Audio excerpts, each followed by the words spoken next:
माय माऊली नमस्कार. विविध ग्रंथातील एक महान ग्रंथ श्री संत एकनाथ महाराज जकृत श्री भावार्थ रामायण कथासार अभिवाचन करत आहे. विभाग बालकांड भाग 4. प्रथम श्री रामाला वंदन करून प्रारंभ करते. श्री गणेशाय नमः, श्री रामचंद्राय नमः. ही कथा श्रवण करून ज्ञानी श्रोते म्हणाले, अहो मुळात कथा अशी नाही. त्यावर एकनाथ महाराज म्हणतात, ज्यांना शंका असेल त्यांनी शिवरामायण पाहावे. शिवरामायणात अशी कथा आहे. स्कंदाने अगस्ती मुनींना विचारले, शिवपार्वती रामनामाचा जप करतात, तो राम कोण ते मला यथास्थित सांगा. तेव्हा अगस्ती म्हणाले, श्रीरामाचा महिमा वेदही वर्णन करू शकत नाहीत. मी काय सांगणार. तू जो प्रश्न केलास तोच पार्वतीने शंकराला केला. श्रीराम कोण, त्याची स्थिती, कीर्ती, ख्याती, गती, उत्पत्ती सर सांगा. तेव्हा स्वतः सदाशिवाने तो महिमा सांगितला. श्रोते हो, तुम्ही विचाराल, तू वक्ता कसा झालास, तुझा अधिकार काय. त्यावर माझे उत्तर असे की, लोको मी अज्ञानी मूर्खच आहे. संस्कृत मला येत नाही, पण श्रीरामच माझ्या मुखाने स्वतःची कथा वदवित आहे. मी रामायण रचना करीत नाही असे म्हटले, पण श्रीरामानेच प्रेरणा केली तरी मी तयार नव्हतो. तेव्हा श्रीराम स्वप्नात आले. त्यांनी संपूर्ण ग्रंथ सर्व बारीक सारीक प्रसंगाचं मला सांगितला. मी जागा झालो. तेव्हा सर्व रामकथा माझ्या डोळ्यासमोर स्वच्छपणे दिसू लागली. मी इतर काही विचार करू लागलो तरी रामाने वारंवार तेच तेच सांगितले. रामायण माझ्या दृष्टीसमोर खेळून राहिले. नाही म्हणणाऱ्या माझा तो जोमीपणा. तेव्हा श्रीराम आरूढ झाला. बळाने माझ्याकडूनच रचना करून घेतली. मी निजलो असता श्रीरामाने थापड्या मारून मला उठवले व म्हटले, निजून राहू नकोस, उठ. मी सांगतो तशीच माझी कथा लिही. अशा प्रकारे मी करताच राहिलो नाही. या कथेची थोरवी अशी आहे, तिचे भूषण दुजन माझ्याकडे नाही. कोणाला ती आवडो न आवडो, ते सारे तू ब्रह्मरूपच मान, असे मला माझे गुरु जनार्दन स्वामी यांनी एकांतात सांगितले. तेव्हा एक लक्षात घेण्यासारखी गोष्ट की, रामकथा सुसंगत असो वा असंगत असो, तिचा वक्ता श्रोता तत्काळ पापरहित होतो, पावन होतो. खरे पाहता कोणी निंदा केली तर मला ती अमृतच वाटते. कारण निंदक हा स्वार्थ नसतो, विसरतो. दुसऱ्याचे दोष दूर व्हावे म्हणून ते दाखवतो, हे त्याचे उपकारच. निंदक हा माझा परमसुखाचा आहे. असो, श्रोत्यांची जी शंका होती तिचा एवढाच परिहार मी करतो. कारण उलट ठासून काही प्रतिपादन करणे हा अहंकाराचाच एक आविष्कार असतो. मी जे सत्य आहे तेवढे श्रोत्यांना विदित केले आहे. आता श्री रामायण कथेचा रसास्वाद घ्यावा हीच विनंती करतो. एवढ्याने श्रोते समाधान पावले आणि ऐकू लागले. एकनाथ म्हणतात, कथेचे पुढे अनुसंधान असे आहे पहा. प्रसाद प्राशन केल्याने तिन्ही राण्यांना गर्भ राहिला. त्यांना सुखाची अनुभूती येऊ लागली. वशिष्ठ राजाला म्हणाले, स्त्रिया गर्भवती झाल्या की त्यांचे डोळे पुरवावे अशी धर्ममर्यादा आहे. राजा, तू एकेकीला काय वाटते ते विचार, त्यांचे समाधान कर. त्याप्रमाणे दशरथ प्रथम कैकेयीला भेटला. त्याला येताना पाहिले. त्याचे स्वागत न करता कैकेयी मंचकावर पडूनच राहिली. पती ओश आहे ना, मग काय, त्यातून आपण गर्भवती, थोडा गर्वंगी शिरणारच. राजाने प्रेमाने जवळ जाऊन जेव्हा डोळे विचारले तेव्हा तुम्ही ते नक्की पुरवाल का असा विचारले. असे विचारून दशरथाने जेव्हा हमी दिली तेव्हा ती म्हणाली, ज्येष्ठ पुत्राला दूर वनात पाठवावे. इतके दूर की तेथे अयोध्येची वार्ता त्याला कळणार नाही, त्याची वार्ता नागरिकांना कळणार नाही. कनिष्ठ मुलाला राज्यावर बसवावे. हे डोहाळे ऐकून राजाचे मन फारच व्यथित झाले. तो काहीच बोलला नाही. काही पुढे म्हणाली, लोकांनी मला दुष्ट म्हणावे, मला दूषणे द्यावी, माझी त्रिगुणात कीर्ती व्हावी असे माझे डोळे आहेत. माझ्या माती अधर्माचा दोष लागावा. राजा उद्विग्न म्हणाने, हे डोहाळे कसले, ही तर परमार्थाची हानीच आहे. माझे मरणच यात मला दिसते. असे म्हणासे म्हणत तेथून जड पावला आणि तो सुमित्रेच्या सदनात गेला. सुमित्रेने अत्यंत आदराने, भक्तीने, प्रेमाने, प्रसन्नपणे त्याचे स्वागत केले. तिच्या मुद्रेवरील सात्विक शांत तेज पाहून राजाचे मन पुन्हा उल्हासित झाले. त्याने तिला डोळाही विचारले. तेव्हा ती लाजून मृदू व सत्य शब्दात म्हणाली, ज्येष्ठ पुत्राची सेवा करावी असे मला वाटते. मला बाकी काही नको, राज्य नको, स्वर्ग नको, वैभव नको, सत्य लोकही नको. मला फक्त आपल्या ज्येष्ठ पुत्राची सेवा करावी असे वाटते. ते ऐकून राजाला फार संतोष झाला. त्याने तिची दृष्ट काढवली. अनेक वस्त्रभूषणे तिच्या हाती ब्राह्मणाला दान दिले. तेथून तो ज्येष्ठ राणी कौशल्याईच्या सदनात गेला. कौशल्या तर निर्विकल्प समाधीत होती. राजाने तिला जाणीवपर्यंत पोचवण्यासाठी साती स्वर्ग, चारी वाणी, चारी अवस्था आणि सर्व प्राणीसृष्टीचे व्यक्ता अव्यक्त रूप ढुंडाळले, पण तिची सहज स्थिती आकळेना. त्याने मग स्वतःही समाधी लावली. तिच्याची स्थिती साम्य साधूनच तिला महादेव भानावर आणले. मग राजाने तिला तिचे डोहाळे अत्यंत प्रेमाने विचारले. तोच ती पुन्हा भावस्थेत गेली.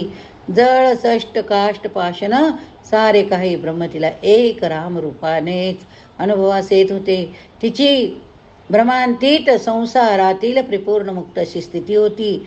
कौशल्या राम गर्वत्वे निभ्रांत, राजा पुत्र धर्मे कर्मभ्रांत, डोहाळे तिसी पुसता तेत, विनदो विस्मित प्रमार्थ. अशी दोघांची स्थिती झाली होती. श्री भावार्थ रामाचा बालकांड दोध निरूपण नावाचा 4था अध्याय समाप्त झाला. 5वा अध्याय. श्री गणेशाय नमः. श्री चंद्राय नमः. राणी देवानावर आली. दशरथाने तिला डोहाळे विचारले. तेव्हा ती म्हणाले, मी राम आहे. पूर्ण रामचरित्रच पुढे जसे घडणार तसेच हे सारे मीच करणार, असे रामाच्याच भूमिकेत चिरून ती म्हणत राहिली. तिच्या अवस्थेचा काहीच अंदाज राजाला करता येईना. त्याने लगबगीने वशिष्ठांना बोलवले. ते आले. त्यांनी तिची राममयता जाणली. तेही स्वतः भावनावस्थेत जाऊन मूर्छित पडले. राजाला काय करावे ते कळेना. वशिष्ठ कौशल्या दोघांना बाधा झाली की काय?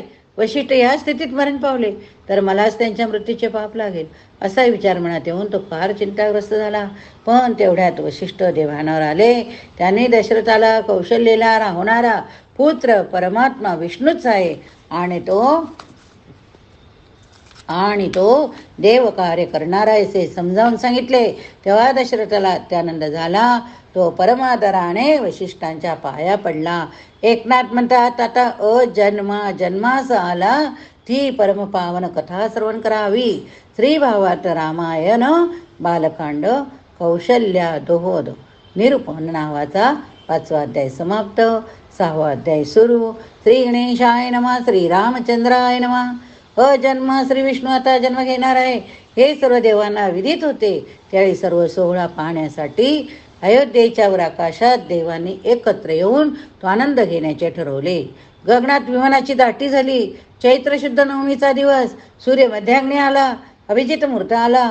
उत्तम ग्रहस्थिती होती. त्यावेळी श्री विष्णूने कौशल्याच्या सन्मुख धनुर्धारी रामाच्या सुंदर श्यामल बालरूपात प्रगट होऊन तिला दर्शन दिले. श्रीरामाच्या शरीरावर आपाद मस्तक सर्व शुभचिन्हे विराजत होती. त्याचे ते सुलक्षणी दिव्य शरीर पाहून कौशल्या आनंद अतिशयाने सात्विक भाव येऊन मूर्छित पडली. नंतर ती भावस्था ओसरली आणि कौशल्याने त्या श्रीरामचंद्राला म्हटले, हे रघुनाथा, या बालस्वरूपात तू स्वयमेव स्वतंत्रपणे प्रगट होशील तर तुझी मी जननी, तू माझा पुत्र अशी कीर्ती होणार नाही. तेव्हा तू नवजात अब्रकाच्याच रूपाने जन्म घ्यावास. त्या ऐकून श्री विष्णूने ते रूप आवरून घेतले. तो अब्रक झाला. आपल्या पायात अंगठात आणि तोंडात घालून तो चोखत आहे अशा स्वरूपात तो बालक राम शोभू लागला. कौशल्याला पाना फुटला. देवाने साऱ्या नगरीवर पुष्पवर्षाव केला. सनकादिक नारद, ब्रह्मा, विष्णू, शंकर, इंद्र सर्व देवता रामाच्या दर्शनासाठी तेथे एकवटल्या. नगरीत उत्साहाला उधाण आले. प्रत्येक घर, प्रत्येक मार्ग, प्रत्येक मंदिर, प्रत्येक यज्ञमंडप शृंगारला होता. चंदन, केशर, कस्तुरीचे सडे वारघाट घातले गेले.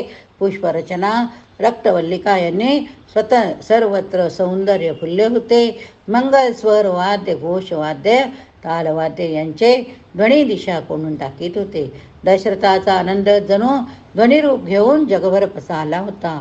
दानाची मालिका सुरू होती. एकमेकांना अनेक भेटी अहेर दिले जात होते.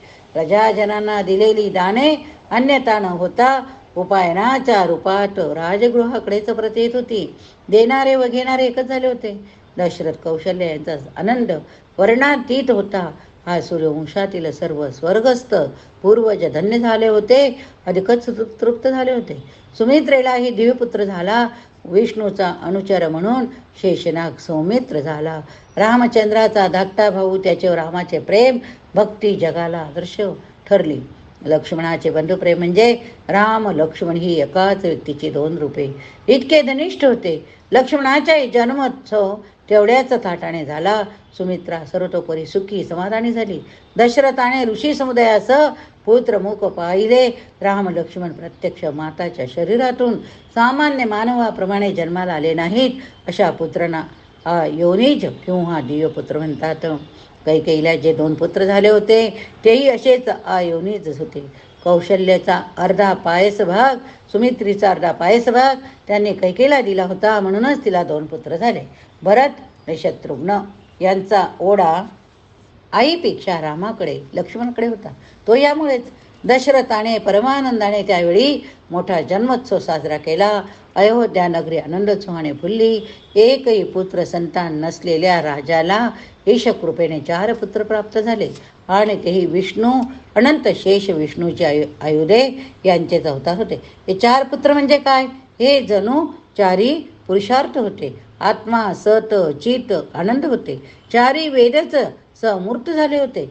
चित्त चतुष्टस्य सुखरूपाने पुत्र बनले होते. सकळ जनाचा निज विश्राम, सर्व सुखाचा आराम, निष्कामतेचा प्रणकाम तोच राम होय.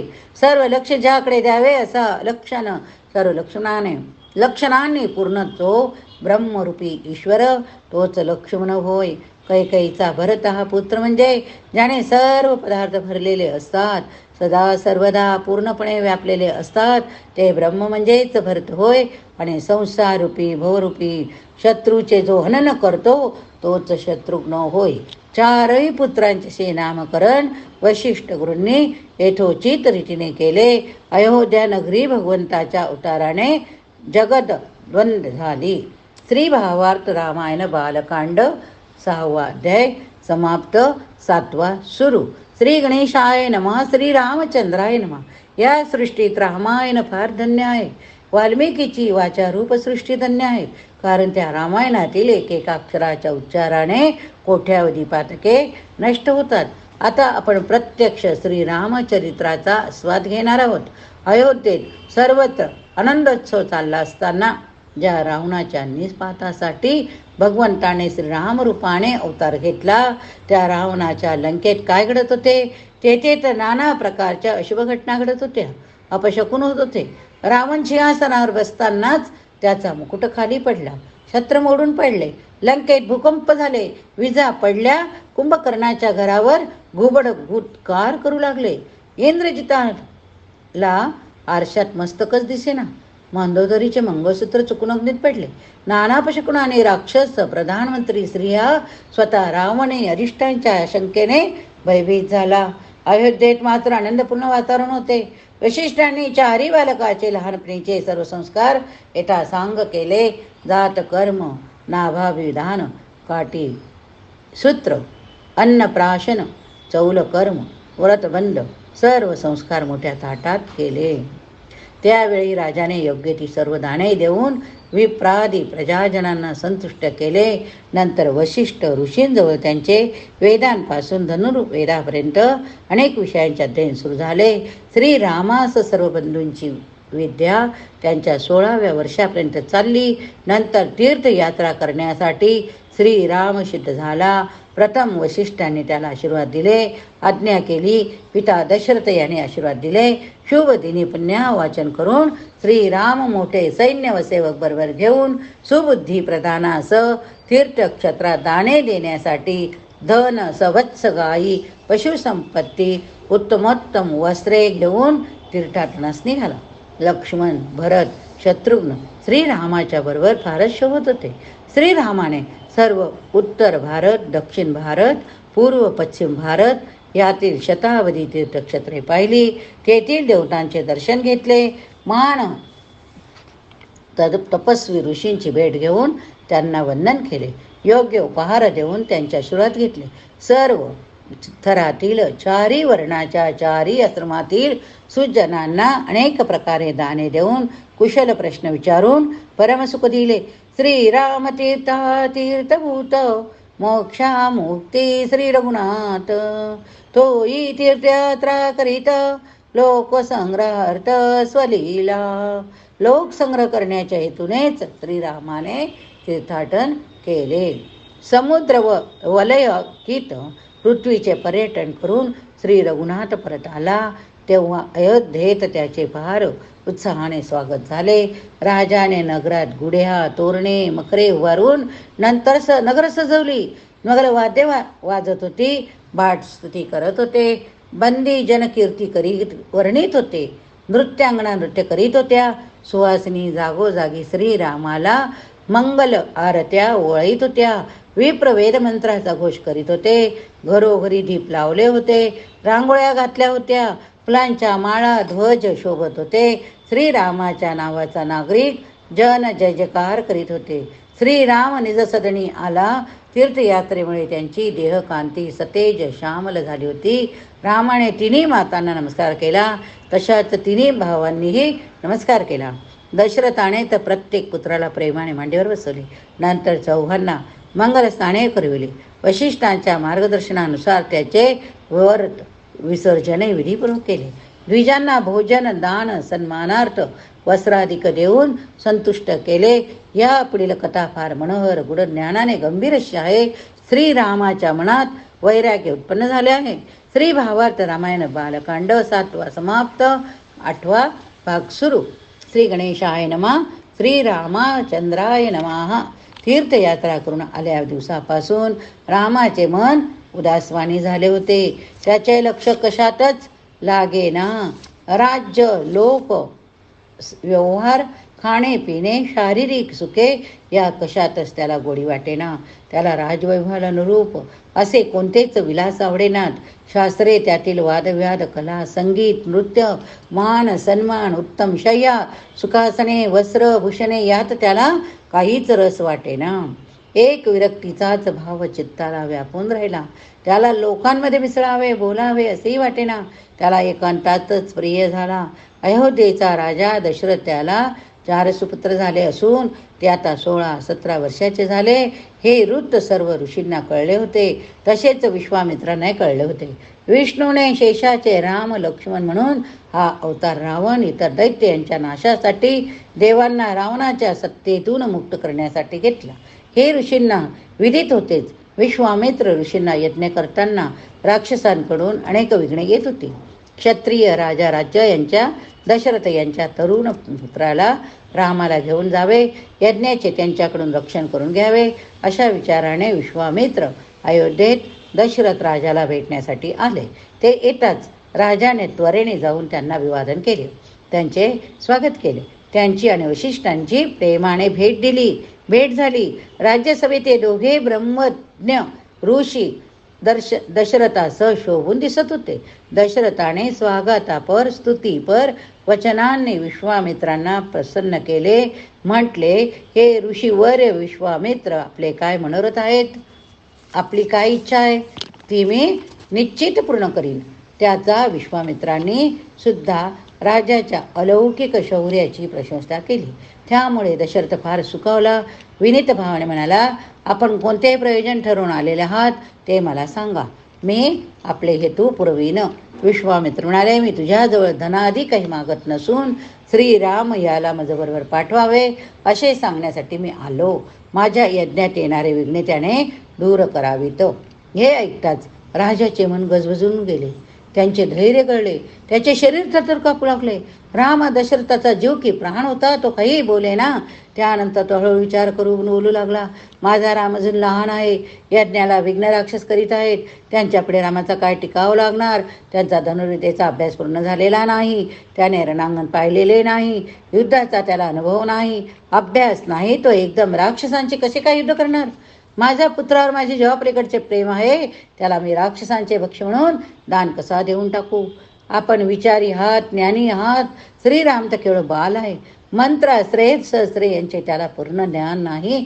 आपण अन्य काही मागा, राज्य मागा, कोणताही भाग पदार्थ मागा, वेळेस मी माझे जीवितही देईन, पण रामाला नेऊ नका हो. रामाला मी पाठवू शकत नाही हो.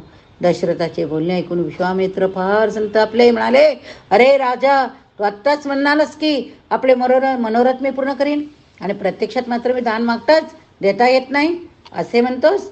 खरोखर कमालीची असंगती आहे ती. नंतर सूर्यवंशी पूर्वज राजांनी केवढे मोठे स्वार्थ त्याग केले त्यांच्या आठवणी सांगून विश्वामित्र म्हणाले, हरिश्चंद्राने स्वप्नात दिलेले वचन पूर्ण करण्यासाठी राज्य दिले, पत्नी मुलगा स्वतःलाही विकले. शिबिराजाने ससाण्याला आपल्या अंगाचे मांस कापून दिले, पण कपोताला अभय दान दिले. याच वंशात मुचकुंदाने प्रचंड पराक्रम करून इंद्राला सहाय्य केले. रुक्मांगदाने पुत्राचे शिर देऊन एकादशी व्रत पूर्ण केले. कुकुस्त राजा इंद्राच्या खांद्यावर बसून दैत्याशी लढला, त्याने त्यांचा पराभव केला. त्यांच्याच वंशात जन्मलेला तू वचनभंग करतो, धिक्कार असो तुझा. आणि रामाला तू बाळ म्हणतोस, ही तुझ्या बुद्धीची जडता आहे. देवाच्या सहाय्यासाठी झालेला भगवंताचा अवतार म्हणजेच श्रीराम. त्याला धनुर्विद्या येत नाही हे म्हणणे तू असत्य आहे. अरे तो तर सर्व शस्त्र अस्त्रे यांचा मूळ बीज आहे. तो मानव नव्हे, चैतन्यमय असणारा परब्रह्म. तुला पटत नसेल तर वशिष्ठांना विचार, ते तुला सत्यस्थिती काय आहे ते सांगतील. असो, तुमचे कल्याण असो.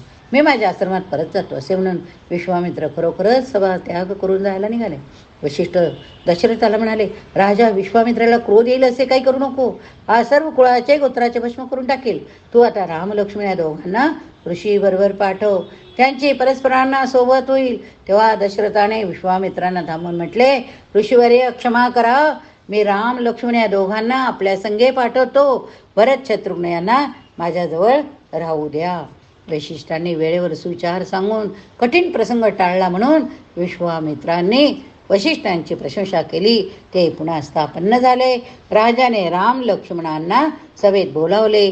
त्यांनी येऊन गुरु वशिष्ठ पिता दशरथ यांना वंदन केले. विश्वामित्रांना नमन केले. त्यांनी त्या दोघांना हृदयाशी धरले. ऋषी राम झाले भेटी, आनंद विश्वामित्राच्या पोटी. जय जयकारे गर्जना उठी, श्रीराम दृष्टी देखोनी. श्री भावात रामायण बालकांड विश्वामित्रागमन नावाचा 8वा अध्याय समाप्त. पुढील अध्यायात पुढील कथा बघूया. हरे नमः. प्रभु रामचंद्र की जय. चरितं रघुनाथश शतकोटी प्रवेस्तरम एकैकाक्षरं पुंसां महापातकनाशनम्. जय जय रघुवीर समर्थ.